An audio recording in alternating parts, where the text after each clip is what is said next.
धम्म मित्रों, आप सबका धर्मशाला में स्वागत है। हमें भी बहुत खेद है कि परम पावन जी की पूर्व निर्धारित अध्यापन स्थगित करना पड़ा, क्योंकि उनकी घुटनों की इलाज के लिए आकस्मिक रूप से विदेश यात्रा में जाना पड़ा। इसकी कार्यक्रम बना रहे थे तो सब लोगों को ये लग रहा था कि कई उनकी पूर्व निर्धारित कार्यक्रम टालना पड़ेगा, जिससे लोगों को असुविधा होंगी। लेकिन डॉक्टर लोगों का कुछ समय की ऐसा प्रबंध थे, तो इसलिए हम सबको बचा नहीं पाए। उम्मीद है भविष्य में फिर परम पावन जी की उपदेश को सुनने का अवसर प्राप्त होंगे, ऐसा हम लोग सोचना चाहिए और आशा रखना चाहिए। मुझे भी अच्छा लगा कि यहाँ आकर के आप लोगों से साक्षात मिलने का अवसर मिला और कुछ वार्तालाप करने की भी अवसर मिला। इस स्थान मेरे लिए बहुत महत्वपूर्ण स्थान है। मेरे मूल गुरु जबजीरान मुझे यहाँ रहा करते थे। 1960 और 61 में हम लोग धर्मशाला में थे, तो लगभग प्रतिदिन मखलौटगंज से यहाँ पैदल आना पड़ता था और उनसे कुछ उपदेश प्राप्त करके फिर जाया करते थे। तो उसका संस्मरण अभी भी हम लोगों के मन में बहुत स्पष्ट होता है। तो यहाँ आने का जब अवसर मिला है तो एक तीर्थ यात्रा जैसा ही होता है। अच्छा, प्रारंभ में एक दो चीज़ मैं स्पष्ट कर देना चाहता हूँ कि आज मेरे यहाँ जो वार्तालाप हैं, ये केवल एक वार्तालाप हैं, भाषण जैसा है। ये कोई धार्मिक के उपदेश नहीं है, जिसकी नाते हम लोगों को गुरु शिष्य की संबंध रखना पड़े। तो इसलिए एक शैक्षणिक के व्याख्यान के रूप में या कोई सूचनाप्रदक व्याख्यान के रूप में आप ले सकते हैं। और बीच बीच में अगर कोई अस्पष्ट हो तो आप टोक भी सकते हैं। जो मैं निवेदन करूंगा, दूसरी चीज़ वह आपके विचार नहीं हैं, स्वीकार करने की आवश्यकता नहीं है। अस्वीकार्य हो तो उसको युक्ति से, तर्क से खंडन कर सकते हैं। तो ये मैं सोचता हूँ प्रारंभ में स्पष्ट कर दूँ। जो विषय है मेरे लिए रखा गया है वो बहुत बड़ा विषय है। बौद्ध धर्म, दर्शन, परंपरा एवं दैनिक जीवन में अभ्यास। तो इसमें तो सारे बौद्ध वाङ्मय सन्निहित हो जाते हैं। तो 1 घंटे की वार्तालाप में इन सब के ऊपर कैसा न्याय करूं, मुझे थोड़ा संशय है। फिर भी प्रयास करूंगा सांकेतिक के रूप में कुछ बात हो जाए। तो आपने जो विषय दिया है उसमें बौद्ध धर्म, दर्शन, परंपरा, ये 3 शब्द आए हैं। और एवं दैनिक जीवन में अभ्यास, इन तीनों को दैनिक जीवन में कैसा अभ्यास किया जा सकता है, शायद ये प्रश्न है।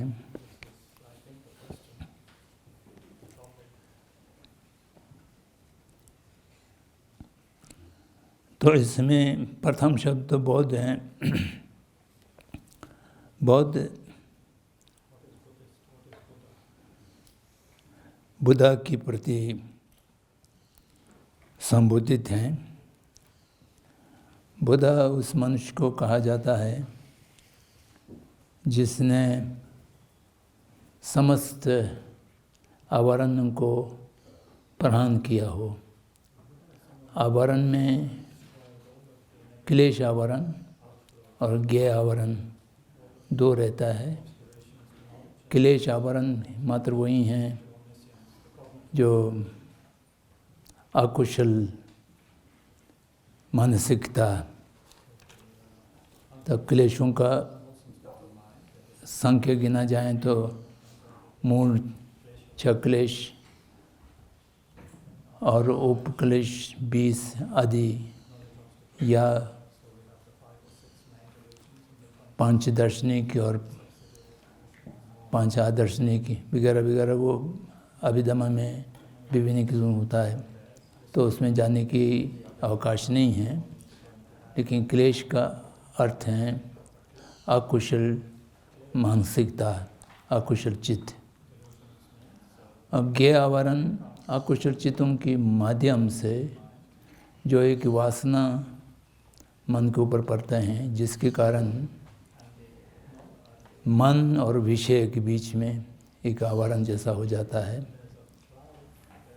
वो अरहंत प्रतीक बुद्ध भी पूरा नहीं किया होता है, केवल बुद्ध ही पूरा किया होता है। तो ज्ञेय आवरण का प्रहान के पश्चात सौर ज्ञान प्राप्त होते हैं। सौर ज्ञान का अर्थ है कि कोई भी चीज़ अज्ञान में ना रह जाए। समस्त धर्म, जितना भी धर्म है, वो सब साक्षात और हमेशा परम सत्य और समृद्ध सत्य दोनों एक साथ साक्षात कर सकें, और जिसमें समाधि और समाधि इतर की अंतर ना हो। तो ऐसा अवस्था जिसको प्राप्त है उसको बुद्ध कहा जाता है। ऐसा बुद्ध उत्तम निर्माकाय के रूप में जब जब उत्पन्न होता है, वह ऐतिहासिक बुद्ध बनते हैं। जैसा इस जगत में इस कल्प में 1000 बुद्ध उत्पन्न होंगे, तो उसमें से 3 जा चुके हैं। गौतम बुद्ध जिस शासन में हम लोग हैं वो चौथा है। 2500 वर्ष पहले भारतवर्ष में उत्पन्न हुआ, धम्मचक्र प्रवर्तन किया, 12 कार्य किए, और जिस शासन में हम लोग पहुँचे हुए हैं। तो यहाँ पर इस विशेष संदर्भ में कहा जाए तो बौद्ध जो हैं वो गौतम बुद्ध को ही माना जा सकता है। फिर दूसरा शब्द है धर्म। धर्म का अर्थ बहुत व्यापक है, अपने संदर्भ के साथ इसका अर्थ बदलते जाते हैं। व्याख्यान युक्ति में धर्म के शब्द के अर्थ 10 प्रकार के अर्थों में किया गया है। वो केवल 10 में सीमित नहीं है, 10 मुख्य रूप से उदाहरण के रूप में है।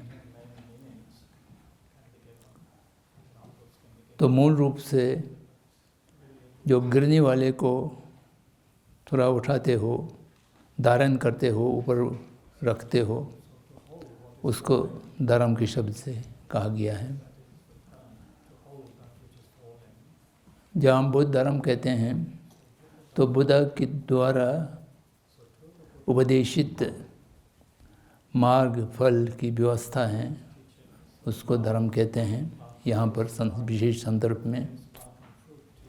अन्यथा धर्म का शब्द संदर्भ के मुताबिक विभिन्न शब्दों में, विभिन्न अर्थों में चले जाते हैं, लेकिन यहाँ धर्म का जो शब्द लिया गया है ये त्रिशरण की अंतर्गत की धर्म की बात है। बुद्ध धर्म और संघ, ये तीन के अंतर्गत जो धर्म है उसके लिए यहाँ पर बौद्ध धर्म बुद्ध के माध्यम से, बुद्ध शाक्यमुनि के माध्यम से उपदेशित माघ और माघ फल, माघ और माघ फल इसलिए मैं कह रहा हूँ, त्रिशरण के अंतर्गत की जो धर्म है उसमें माघ और निरोध ये दो शरण की धर्म के रूप में माना जाता है। मार्ग जिस माध्यम से क्लेशों को या ज्ञेय आवरण को प्रहण करते हैं उसको मार्ग कहते हैं। प्रहण करने के बाद उससे निर्वृत्त जो मिलता है उसको निरोध, मार्ग सत्य और निरोध सत्य, ये दो चीज़ से धर्म मानते हैं। तो यहाँ पर धर्म जो है मार्ग में तीनों यान के मार्ग सम्मिलित होता है। शार्वाक यान जिससे अरहंत प्राप्त होते हैं, प्रत्येक बुद्ध यान जिससे प्रत्येक बुद्ध प्राप्त होते हैं, जिससे बुद्ध सत्व यान बुद्धत्व प्राप्त होते हैं। तो ये तीनों यान की जो मार्ग हैं, मार्ग का अर्थ ये है कि जिसके माध्यम से अपने अपने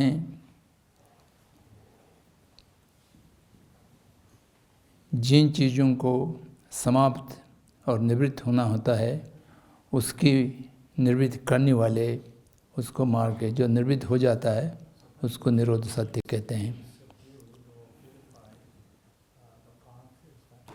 तो इस दृष्टि से जो धर्म जो है मूल रूप से मार्ग और निरोध की बात को कहते हैं, लेकिन उसको और व्यापक रूप देखा जाए तो जिन धर्म के मार्ग और निरोध के सत्य को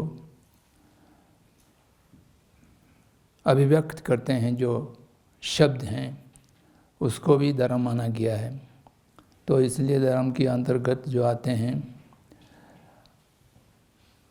आगम और अधिगम। आगम धर्म में त्रिपिटक और अधिगम धर्म में त्रिशिषा, मोटा मोटे रूप से ऐसा कहा जा सकता है। अधिगम मन की पृष्ठभूमि में होता है और आगम शब्द की पृष्ठभूमि में होता है। तो आगम और अधिगम धर्म दोनों धर्म के अंतर्गत आता है। तो फिर दर्शन दिया है। दर्शन मार्ग से भिन्न नहीं है। दर्शन भी मार्ग का एक अंत है। जहाँ पर धर्म कहा गया है उससे दर्शन अलग नहीं भी करें तो धर्म में दर्शन सन्निहित माना जा सकते हैं। लेकिन दर्शन का अर्थ सिद्धांतिक दृष्टिकोण को दर्शन कहलाते हैं।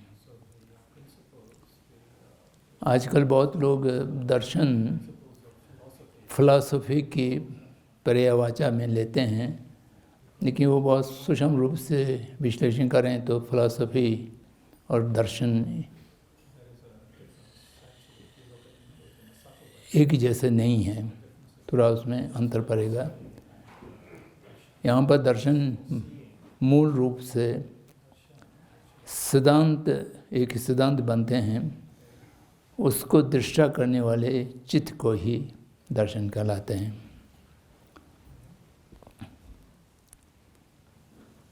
तो इसलिए बौद्ध वाङ्मय में जब मार्ग प्राप्त होगा तो एक ही दर्शन होगा, लेकिन मार्ग प्राप्त होने से पहले जो साधारण बौद्धों की सिद्धांत या दर्शन की भेद को देखा जाए तो बौद्ध दर्शन में 4 निकाय या 4 अलग अलग संप्रदाय कहा जा सकते हैं होते हैं। उसमें वैभाषिक, सौत्रांतिक, चित्तमात्रता, माध्यमिक दर्शन की दृष्टि से 4 वर्ग में विभाजित होता है। परंतु मार्ग प्राप्ति के लिए माध्यमिक दर्शन को ही देखना होगा, जाना होगा। बाकी दर्शन माध्यमिक दर्शन तक पहुंचने के लिए एक सीढ़ी के रूप में है। तो दर्शन का मूल प्रस्थान है वो यथार्थ को या तथ्य को, परम सत्य को देखने की एक चेष्टा है। उस चेष्टा में संपूर्ण वस्तुओं की यथार्थ स्थिति कैसे होता है, वो प्रतिसंपन्न से उत्पन्न होता है। ये तो सभी चारों धर्म प्रस्थान मानते हैं, लेकिन प्रतिसंपन्न होने की व्यवस्था है, उसकी विवरण है, उसमें थोड़ा अंतर हो जाता है। तो इसलिए दर्शन जो है मार्ग की प्रारंभिक की आवश्यकता है, यथार्थ को स्पष्ट देखना। इसलिए अभी बताया गया, आप लोगों ने अष्टांगिक मार्ग को अध्ययन किया है पिछले दिनों में, तो उसमें पहला आते हैं समय की दृष्टि। समय की दृष्टि का अर्थ यही है कि सबसे पहले दार्शनिक की दृष्टि से यथार्थ को समय के रूप से देखना। वो सभी अन्य मार्ग अंगों की मूल पृष्ठभूमि है, जहाँ पर समय की दृष्टि समय नहीं होंगी, दृष्टि में कोई त्रुटि रह जाएंगे, तो बाकी जो 7 उसके बाद में आते हैं उस सब अंगों में समयकता आना कठिन रह जाएगी। तो इसलिए धर्म और दर्शन में, दर्शन धर्म के अंतर्गत ही आते हैं। जो दृष्टि हैं वो मार्ग के अंग हैं, वह धर्म के अंग भी बनते हैं। तो फिर उसके बाद हमने रखा है परंपरा। परंपरा का शब्द विदेशी भाषाओं में ट्रेडिशन कहलाते हैं। तो ये बहुत साधारणता हमारे सारे बातचीत में परंपरा के शब्द उपयोग होते हैं, लेकिन परंपरा के अर्थ क्या है वो जानना बहुत ज़रूरी है। नहीं तो परंपरा और रीति रिवाज एक ही जैसा मान लें तो रीति रिवाज में बहुत सा कुरीति और अकुशल रिवाज होते हैं। तो इसलिए परंपरा केवल रीति रिवाज को नहीं कहते हैं, परंपरा का अपने अर्थ समझना चाहिए। अगर कोई चीज़ परंपरा से आते हैं तो उसको सुधारने की या उसको त्याग करने की आवश्यकता नहीं पड़ना चाहिए। रीति रिवाज और आदत उसमें बहुत चीज़ ऐसा है जो अकुशल होते हैं, जिनको परिवर्तन करने की और छोड़ने की आवश्यकता भी पड़ते हैं।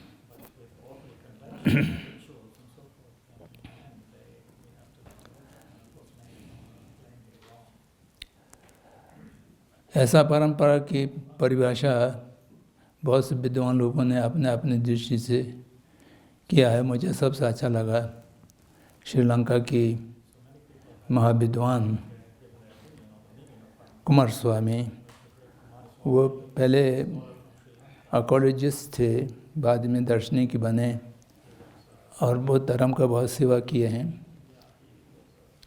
तो उन्होंने परंपरा को अच्छे ढंग से परिभाषित किया है। वो सब परिभाषा अन्य परिभाषाओं से सटीक और तार्किक अनुकूल, न्याय अनुकूल मुझे लगता है। तो उनका कहना है कि एक प्रामाणिक स्रोत से उत्पन्न हुआ हो, originated from divine source. Divine source, divine शब्द जो है वो थोड़ा इधर उधर जा सकता है, लेकिन हम लोग कह सकते हैं प्रामाणिक सोर्स। भगवान बुद्ध को परमा पुरुष माना गया है। सो प्रामाणिक रिसोर्सेस से, प्रामाणिक स्रोत से उत्पन्न हुआ हो। और गुरु शिष्य परंपरा के माध्यम से उस प्रामाणिक पुरुष से अपने गुरु तक अविच्छिन्न मौखिक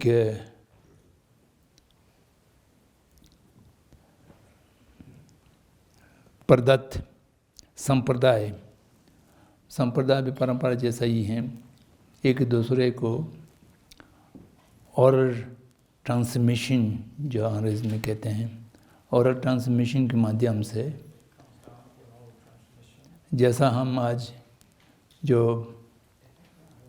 उपसंपदा की दीक्षा लेता है तो भगवान बुद्ध से लेकर के अपने उपाध्याय तक वो सब नाम गिनते हैं कैसे कैसे हो। उसी तरह से जो कुछ उपदेश हो वो व्यक्तिगत रूप से एक दूसरे को संप्रदाय करके आए हुए हो। अनब्रोकन लिनेज जो अंग्रेजी में कहा गया है। तो तीसरा बहुत महत्वपूर्ण है, तार्किक दृष्टि से स्थापित किया जा सकें, verifiable from reasons and rationality. Rationality और रीजन के माध्यम से उसको सत्यापित किया जा सके, सत्य सिद्ध किया जा सके। ये तीन चीज़ जिसमें हो उसको परंपरा कहते हैं। बहुत दिनों से चले आ रहे रीति रिवाज जरूर नहीं है कि वो परंपरा हो जाए। कुमार स्वामी का अपना शब्द है, long time परपेचुएटेड habits and systems does not necessarily make in A tradition. जब मैं ट्रेडिशन कहता हूँ तो उसकी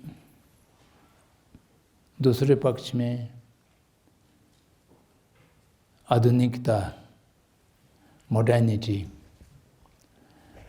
मॉडर्निटी और ट्रेडिशन, परंपरा और आधुनिकता, ये दोनों की जो संघर्ष हैं जिसमें आज संपूर्ण मानव पीस रहे हैं, फंसे हुए हैं। तो इसलिए हमको परंपरा को भी जानना चाहिए और आधुनिकता को भी जानना चाहिए। जब तक आधुनिकता को ठीक से नहीं जानेंगे तो परंपरा की महत्व नहीं समझ पाएगा।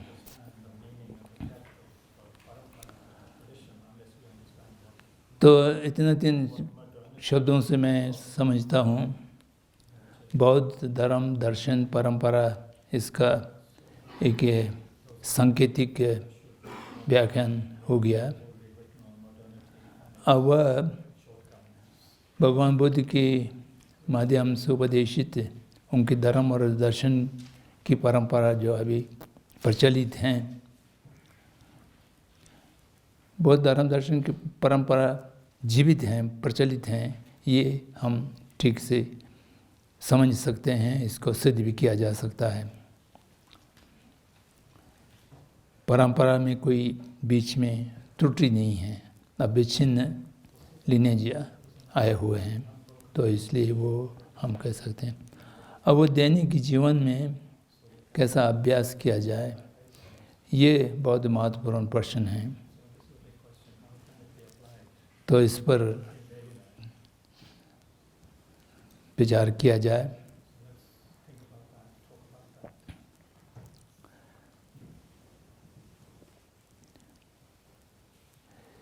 जीवन जी रहे हैं या इसको बिता रहे हैं, ये एक प्रश्न सबके सामने आते हैं। जीवन जी रहे हैं तो जीवन के ऊपर आपने निरंतर होना चाहिए। कैसे जिए? निरंतर मतलब 24 घंटे की जो हमारा जीवन है उसको किस रूप में उपयोग किया जाए, किस रूप में उसको एक अर्थपूर्ण जीवन के रूप में, या दूसरे शब्दों में कहा जाए जीवन को निरर्थक ज़ाया ना किया जाए। तो आपने मन से जिस प्रकार से हम जीना चाहते हैं उस प्रकार से जिए तो उसको जीवन कहा जा सकता है। बाकी हम बिना कोई समझते या समय जो अपना आप अपनी गति से, समय तो रिजर्व बख्शिश दुनिया जो बहुत स्टीप पहाड़ से पानी बहता होता है, उसी तरह से हमारा जीवन भी जल्दी जल्दी निकल जाते हैं। तो उसमें कोई अपने नियंत्रण या अपने इच्छा अनुसार जीवन को उपयोग करने की क्षमता नहीं रखते हैं।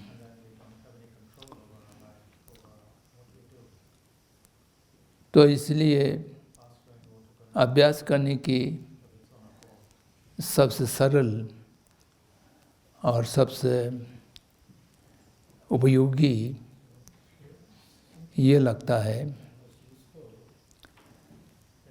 अष्टांगिक मार्ग को दैनिक के अभ्यास के रूप में हम उसके सारे अर्थ को समझते हुए अभ्यास करें, तो उससे बढ़ कर के और कोई दूसरा उपाय खोजने की आवश्यकता नहीं है। वैसा बौद्ध वांग्मय में अभ्यास करने के लिए साधारण पुरुष को धार्मिक पुरुष के रूप में परिणित करने के, अभ्यास करने की कई प्रकार के उपाय बताया गया है। लेकिन अष्टांगिक मार्ग जो है वो भगवान बुद्ध ने प्रथम धम्मचक्र परिवर्तन के समय में उपदेश किया था। प्रथम धम्मचक्र परिवर्तन को 4 आया सत्य धम्मचक्र भी कहलाते हैं। 4 आया सत्य को दर्शाते हुए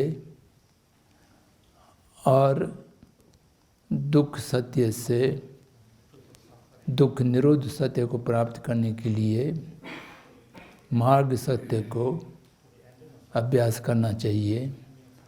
ये तो मूल यही है। मार्ग सत्य को अभ्यास कैसा करना चाहिए, वो अष्टांग मार्ग के माध्यम से अभ्यास करना चाहिए। तो इसलिए जो प्रथम धम्मचक्र परिवर्तन जो बुद्ध सत्वयान में, परमितयान में, जो जहाँ पर 3 धम्मचक्र परिवर्तन की व्यवस्था मानते हैं, चार्वाकयानों में एक ही धम्मचक्र परिवर्तन की जिक्र आता है। वो केवल सारनाथ में पांचवों की भिक्षु को चाराया सत्य के उसको ही धम्मचक्र प्रवर्तन मानते हैं। लेकिन परमहंस यान की स्रोत से 3 धम्मचक्र प्रवर्तन माना गया है।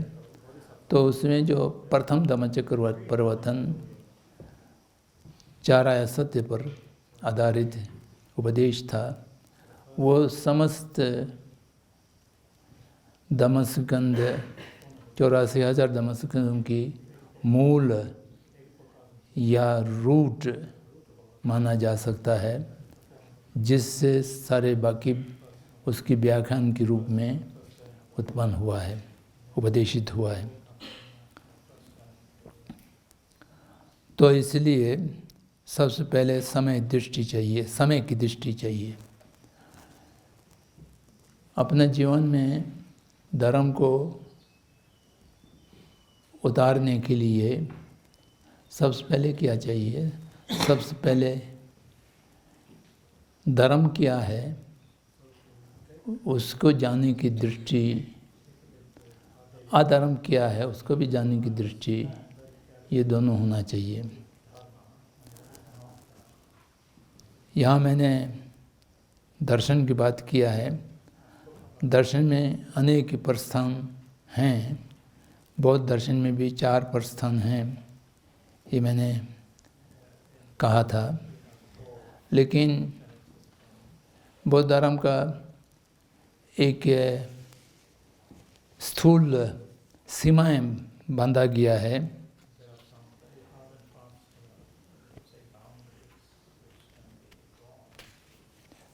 स्थूल सीमाएं जिसको दर्शन के लिए सब संस्कार अनित्य, ये पहला सीमा है, और सभी आसुर व दुख, ये द्वितीय सीमा है। सर्वधर्म शून्य और निरात्मा, ये चौथा स्थान सीमाएं हैं। और निर्वामात्र शांत, ये चौथा सीमा है। इन 4 सीमाओं की उल्लंघन करते हैं, उसके बाहर जाते हैं, ऐसा कोई दृश्य बनते हैं, तो उसको बौद्ध दर्शन नहीं माना जाना चाहिए। कोई भी दर्शन बौद्ध दर्शन के अंतर्गत आने के लिए ये 4 सीमा का उल्लंघन ना हो। जो भी संस्कृत चीज़ें हैं वह नित्य नहीं हो सकता है, वो निश्चित रूप से अनित्य होगा, क्योंकि वो कार्य कारण के माध्यम से जो उत्पन्न हुआ है, तो उस कार्य कारण के माध्यम से विनाश भी होगा। तो इसलिए सर्व संस्कार धर्म जो है वो अनित्य मानना चाहिए। ये एक सीमा है अनित्यता का। और जो भी कर्म और क्लेश के माध्यम से उत्पन्न कर्म से निर्मित जो भी वस्तु हैं सांसारिक, वह प्रत्यक्ष रूप से या अप्रोच रूप से दुख ही होगा अंततगत्वा। दुख, परिणाम दुख और संस्कार दुख, ये तीनों में से कोई चीज़ के अंतर्गत आएंगे, तो सभी ससुरों को दुख माना। और सर्वधामा, जो भी अपने स्थिति में हैं वह आत्मा रहित होंगे और शून्य होंगे। भारतीय दर्शनों में वर्गीकृत करते समय आत्मावादन और निरात्मावादन, ये 2 वर्ग में जो वर्गीकृत करते हैं, तो समस्त 6 दर्शन या 8 दर्शन जो भी उत्पन्न हुआ है, उसमें बौद्ध मात्र ऐसा है, चारवाक और बौद्ध, चारवाक के आप परंपरा तो बचे नहीं हैं, लेकिन चारवाक भी निरात्मा मानते थे, लेकिन उनका निरात्मा मानने की तरीका था वो उच्छेदवाद के रूप से मानते थे। तो बौद्धों की जो हैं वो निरात्मावाद हैं, वो तार्किक दृष्टि से जिस आत्मा को हम आरोपित करते हैं वो तार्किक दृष्टि से सिद्ध नहीं हो सकता है, तो उस तरह से निरात्मा सिद्ध करते हैं।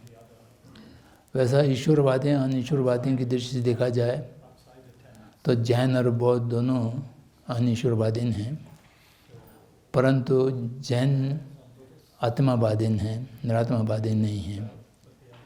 जैन दर्शन और बौद्ध दर्शन में बीच में कोई रेखा खींचना हो तो वो आत्मा आ जाते हैं, अन्यथा बहुत निकट हैं।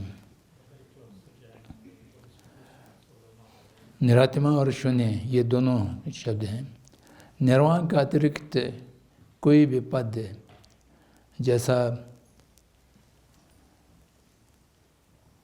स्त्रीलोक में बहुत सा ऐसा जगह है जहाँ पर कुछ समय के लिए दुख और परिणित दुख से निर्मित होता है, लेकिन वो संस्कार दुख से निर्मित नहीं होते हैं, निर्वाण प्राप्त नहीं होता है।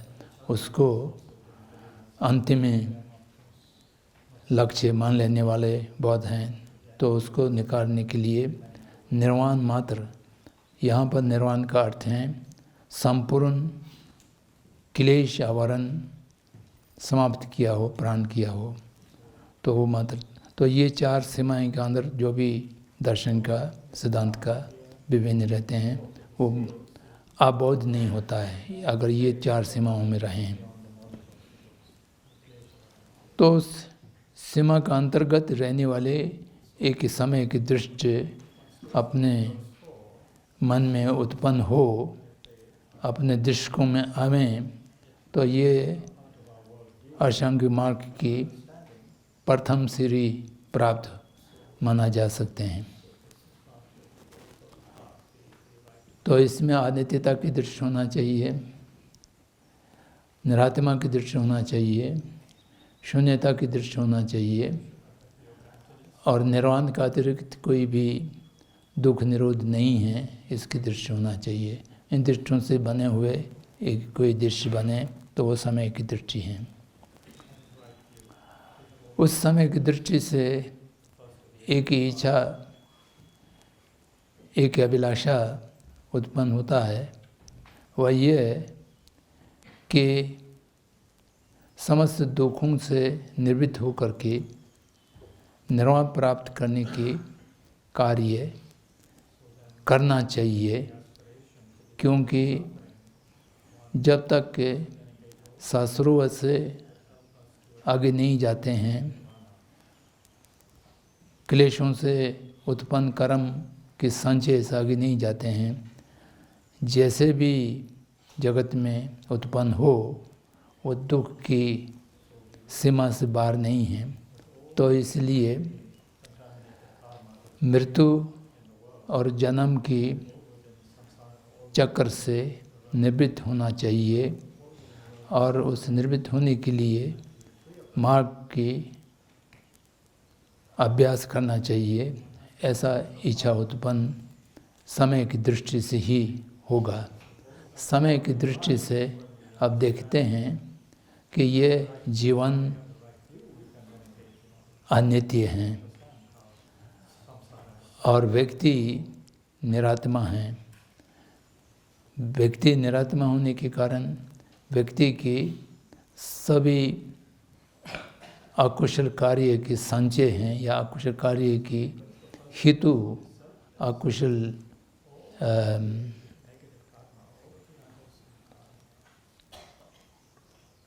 क्लेशों हैं, इन सब का प्राण किया जा सकता है, क्योंकि ये मिथ्य दृष्टि पर आधारित हैं। इस मिथ्य दृष्टि से हम बाहर आ सकते हैं। तो ये समय की दृष्टि से आपको, समय की दृष्टि से एक ही जगत की मूल स्वरूप को देखें, दुख की मूल स्वरूप तो देखेंगे, दुख समुदाय की परिस्थिति को भी देखेंगे और दुख निरोध की सत्य को भी देखेंगे। तो दुख से दुख निरोध सत्य में जाने की अभिलाषा समय की दृष्टि से उत्पन्न होगा। उस समय की दृष्टि से निसरण चित्त या दुख रहित प्राप्त करने की चित्त को संकल्प के रूप में, समय के संकल्प रूप में सिद्धिर अपने मन में करना चाहिए। तो संकल्प और समय की दृष्टि ये दोनों चित्त आधारित कार्य हैं। व्यक्ति का कार्य की 3 द्वार होता है, काय वाक चित्त। तो काय वाक चित्त में चित्त प्रधान है, क्योंकि चित्त के माध्यम से वाक और काय के सारे कर्म और उसकी निरंतरता पर नियंत्रण करते हैं। तो इसलिए चित्त की समय की दृष्टि और समय के संकल्प, ये 2 प्रथम जो मार्गांग हैं, ये बहुत महत्वपूर्ण हैं।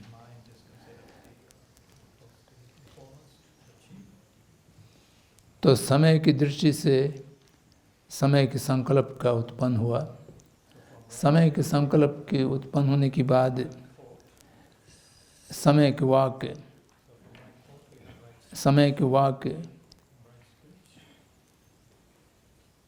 का कर्म है।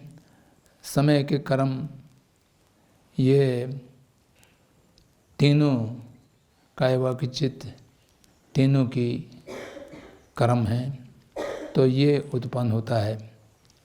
यहाँ पर समय के वाक का अर्थ ये है कि समय की दृष्टि से समय के संकल्प के बाद समय के वाक के समय में बुद्ध वचनों को और उपदेशों को, शास्त्रों को, जो समय के वाक के माध्यम से बौद्ध धर्म दर्शन की विशाल परिस्थितियों को स्पर्श करते हैं, व्याख्यान करते हैं, उन सबको देखना चाहिए, विचार विमर्श करना चाहिए, शास्त्रार्थ करना चाहिए, पाठ करना चाहिए, सीखना चाहिए। और इन सब के माध्यम से, क्योंकि ये धर्म को और धर्म अभ्यास को अपने मन में उतारने के लिए पहला कदम होता है श्रुति ज्ञान को प्राप्त करने की। श्रुति ज्ञान प्राप्त समय वाक के माध्यम से किया जा सकता है, और श्रुति ज्ञान के माध्यम से संपूर्ण बुद्ध वचनों को श्रवण कर सकते हैं। और श्रवण करने के बाद मनन करना, ये संकल्प और समय दृष्टि के माध्यम से भी होता है। तो इससे बौद्ध दर्शन और बौद्ध धर्म को संपूर्ण रूप में और समय के रूप में जानने का कार्य होगा। तो उसके बाद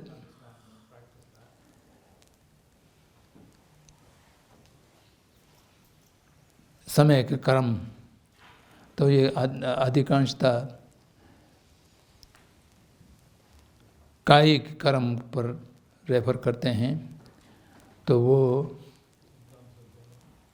जिस प्रकार से दैनिक जीवन में अधिकांश जो समय हैं, वह समय संकल्प, समय दर्शन और समय के वाक के माध्यम से जो कुछ अभ्यास करना है उसमें लगा सकें, उस क्रम में लगा सकें। ये चौथा जो है एक प्रकार से बाह्य कायिक रूप में दैनिक जीवन में कैसा एक प्रकार से कार्यक्रम या समय क्रम बंद करके कम से कम जीवन को नष्ट होने से बचाया जाए, हर एक पल एक अच्छे कर्म में लगा सकें, ये चौथा है। तो ये सब होने के लिए अपने आजीविका समय का होना बहुत ज़रूरी है। ये सबसे कठिन चीज़ भी हैं। समय आजीविका आज के संदर्भ में, आज हम उत्तराधुनिक व्यवस्था में जी रहे हैं। उत्तराधुनिक की व्यवस्था किसी भी व्यक्ति को समय की आजीविका कमाने की, रखने की क्षमता से वंचित कर दिया गया है। ये बहुत कठिन, उसको जाना भी बहुत कठिन है और उससे निकलना भी बहुत कठिन है।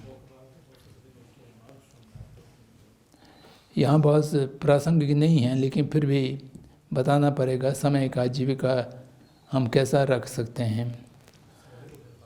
एक आजीविका जो सत्य पर आधारित हो, जिसमें कोई असत्य की प्रयोग ना करना पड़ते हो, अहिंसा पर आधारित हो, जिसमें हिंसा की सीधे तौर पर या अप्रोच रूप से अपने आजीविका की संपादन में कोई हिंसा ना हो, तो ऐसा आजीविका अपनाना इस समय बहुत कठिन है। कठिन इसलिए है कि मनुष्य को उपयोगकर्ता से उपभोगकर्ता में परिणत हो चुका है। आज हम यूज़र नहीं रह गया, आज हम कंज्यूमर हो गया है। ये संपूर्ण समाज की व्यवस्था के माध्यम से हमारे ऊपर इतना अंकुश लगा गया है कि हम अपने आवश्यकता क्या है ये समझने की जो क्षमता है उसको नष्ट कर दिया है। हम अपने आवश्यकता अपने विवेक से नहीं तय करते हैं। मुझे कितना खाना चाहिए, क्या पहनना चाहिए, किस तरह से मैं स्वस्थ रह सकता हूँ, ये सब अपने से। आपके स्वास्थ्य भी एक उद्योग है, हेल्थ इंडस्ट्री, और आपकी प्रार्थना भी, तीर्थ यात्रा भी एक उद्योग बन चुके हैं। तो वह विशुद्ध रूप से धार्मिक दृष्टि से होना कठिन हो गए हैं। तो इसलिए आज अष्टांगिक मार्ग की अभ्यास करने में समय का आजीविका जो है वो मैं समझता हूँ इस समय सबसे अधिक कठिन है। ये आधुनिक व्यवस्था को गांधी जी ने असभ्य के रूप में क्यों देखा? तो ये इसलिए कि मनुष्य अपने स्वाधीनता को, स्वराज को खो चुका है, खोने में विवश किया गया है अर्थव्यवस्था की दृष्टि से, और उस अर्थव्यवस्था की कार्य को ठीक रखने के लिए सामाजिक और राजनीतिक व्यवस्था को भी उसका अनुरूप कर दिया गया है। आप लोगों ने कुछ समय पहले ध्यान दिया होगा, 1990 के दशक में एक ग्रंथ लिखा गया था, when the corporation rules the world, और उसके बाद 2-3 साल के बाद पोस्ट कोऑपरेशन रूल्ड वर्ल्ड एक ऐसा भी ग्रंथ लिखा गया था। तो यथार्थ में आज समस्त मनुष्य, मानव समाज उद्योगपतियों के गुलाम हो चुका है। तो हम किस चीज़ का उपयोग करना चाहिए ये हम नहीं तय करते हैं, वो उत्पादक तय करते हैं और उसको आपके ऊपर विचारों को थोप करके और आपको इंडोक्ट्रिनेशन करके, ब्रेन वॉश करके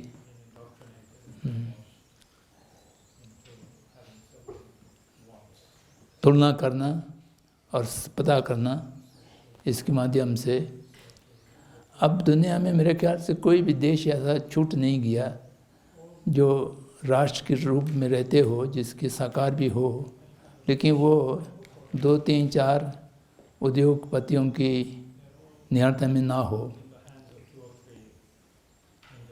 पहले कुछ बचा हुआ था, जैसा रशिया और चीन अपने को समय बाद की व्यवस्था में रहने की, अब वो भी पूंजीवाद हो गए और राष्ट्र पूंजीवाद के रूप में आ गए। वहाँ पर भी कुछ उद्योगपतियों की नियंत्रण में सब चला गया।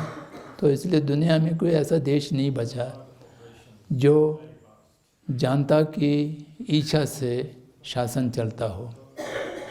केवल शासन चलते हैं उद्योगपतियों की इच्छा से। मनुष्य एक सामग्री हैं, संसाधन हैं। पहले हम लोग सोचते थे कि हम लोगों के पास हिंदुस्तान में भी होता था शिक्षा मंत्रालय, और कुछ दिनों के बाद शिक्षा मंत्रालय के नाम बदल करके मानव संसाधन मंत्रालय। मनुष्य एक संसाधन है, उसको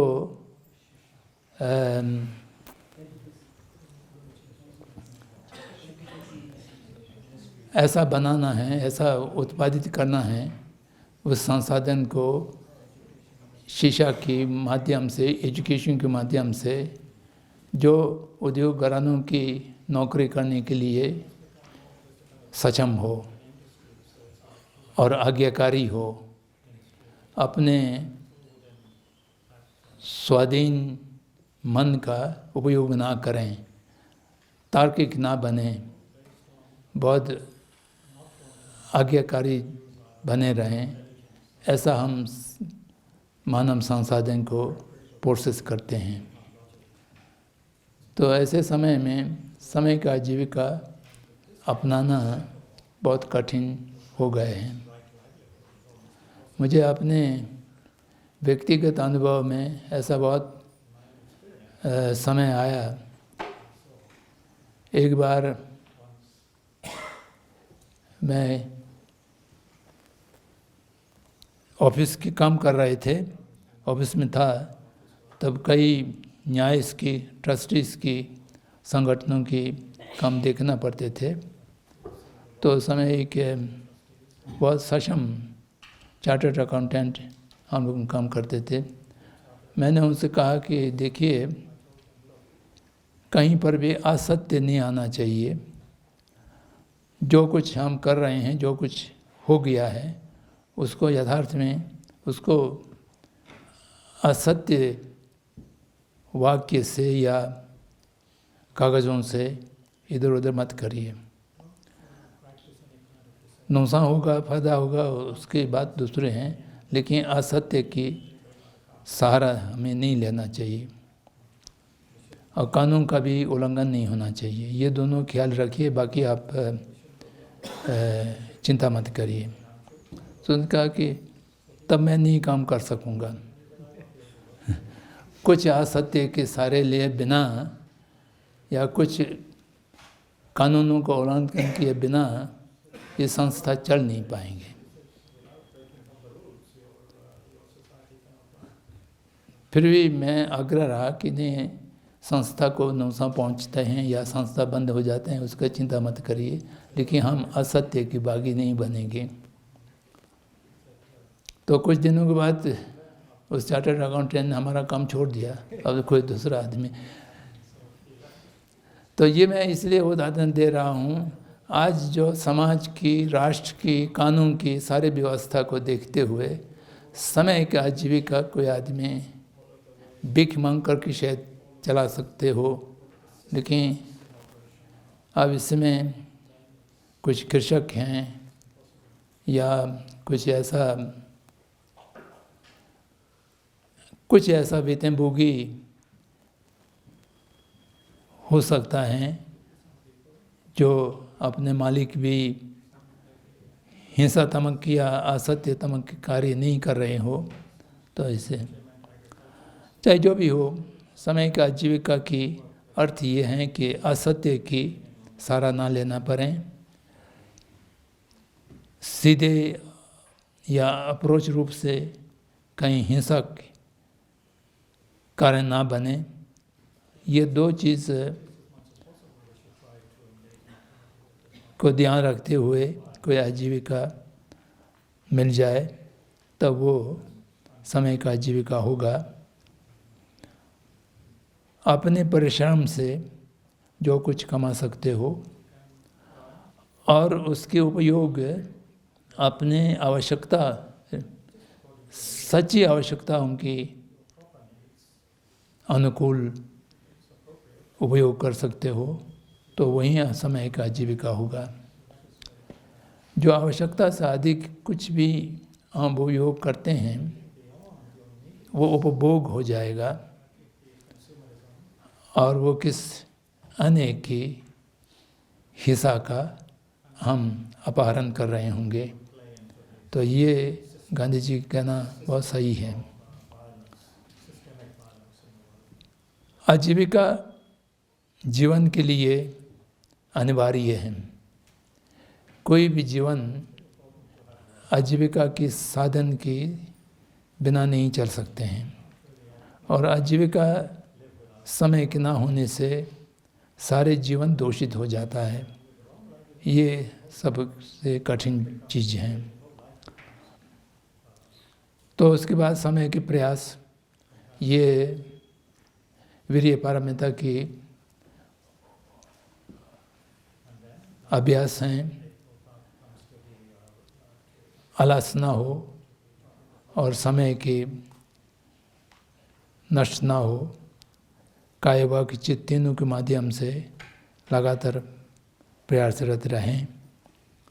और समय के स्मृति, ये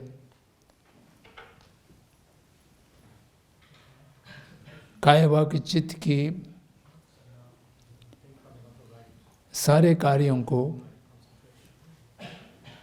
अपने स्मरण में रख सकें, अपने पहचान में रह सकें, अपने ज्ञान में रह सकें।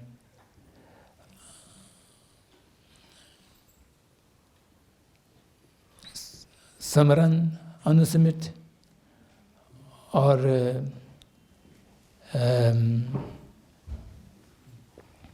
समय की जान, ये दोनों के अभाव में हम बहुत सा चीज़ बिना सोचे समझे या बिना अपने को संप्रज्ञान के माध्यम से देखे हुए चीज़ अनमाइंडफुली बहुत चीज़ हो जाता है। उसको रोकने के लिए हमेशा जो भी शब्द बोलें तो उसके पहले सोच समझ लें, उसको देख लें हम क्या बोलने जा रहे हैं। कोई भी मन में विचार आवें तो उसको पहचानें, ये कुशल विचार हैं क्या अकुशल विचार हैं, हमें इसको रखना चाहिए नहीं रखना चाहिए। और कोई कार्य करने जा रहे हो और भी उसको अच्छे तरह से जांच लें। तो इसलिए समय की स्मृति। तो उसके बाद समय के समाधि अपने आप आ जाएंगे। वो एक समाधि के रूप में मूल रूप से समता और विपश्यना। समता चित्त की स्थिरता के लिए हैं, विपश्यना चित्त की विवेक के लिए हैं, विश्लेषण के लिए हैं। स्थिरता के साथ विश्लेषण कर सकें, उसको समत विपश्यना दोनों एक ही रूप में हो जाता है। तो वो अभ्यास की अंतिम बिंदु है। स्थिरता की चित्त के माध्यम से कोई विषय को बिना कोई उद्दत और लय की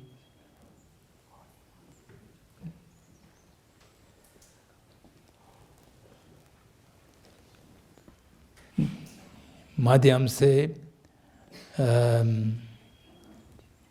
ना बिगड़ा हुआ ठीक ढंग से विषय को देख सकें और उस विषय का विश्लेषण कर सकें, तब आप मार्ग में प्रवेश होंगे, दर्शन मार्ग प्राप्त हो सकेंगे। समाधि प्राप्त करने के बाद प्रयोग मार्ग में आप प्रवेश होता है। समय के संकल्प के माध्यम से संवार मार्ग में प्रथम मार्ग में प्रवेश होता है। तो इस तरह से फिर प्रयोग मार्ग, फिर उसके बाद दर्शन मार्ग, तो उसके बाद फिर अरहंतहुड या प्रत्येक बुद्ध या बुद्धत्व जो भी होगा वो प्राप्त होगा। ये अभ्यास करने के क्रम में ऐसा माना जा सकते हैं। तो संकेत के रूप में मैंने जो इस विषय में रखे हैं उन सब शब्दों पर थोड़ा बहुत विश्लेषण करने की प्रयास किया। मूल रूप से जो आप लोगों ने चार आया सत्य और आष्टांगिक मार्ग के विषय में पिछले कई दिनों से अध्ययनरत हैं, तो आपको जानकारी तो होंगी ही। तो उस दृष्टि से बौद्ध धर्म और दर्शन की परंपरा को अपने दैनिक जीवन में कैसा उतारा जा सकता है, तो इसकी सुझाव के रूप में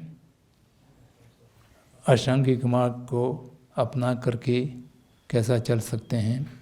पहला समय की दृष्टि प्राप्त करें, उसके बाद संकल्प प्राप्त करें, समय के वाक के माध्यम से श्रुति ज्ञान को वृद्धि करें, और फिर उसके बाद समय के कर्म के माध्यम से उसको अपने चिंतन ज्ञान के रूप में परिणत करें। श्रुति ज्ञान की जो ज्ञान है उसको चिंतन ज्ञान की ज्ञान में परिणत करें। फिर इन सब कार्य के लिए समय का आजीविका की प्रयास करें, और फिर समय का आजीविका की व्यवस्था हो जाते हैं तो समय के प्रयास के माध्यम से सब चीज़ को बहुत ज़्यादा उग्र या निरंतरता की प्रयास के रूप में करते रहें। तो उन सब को ठीक रखने के लिए समय की स्मृति की अभ्यास करें, हर चीज़ को स्मरण की बाहर जाने ना दें, तो जिसके माध्यम से मूल रूप से समाधि प्राप्त हो, जिससे मार्ग सत्य को अपने मन में उतारें। तो मैं समझता हूँ इतना ही मैं निवेदन करूँगा, और शेष कुछ समय बचा है उसमें आपकी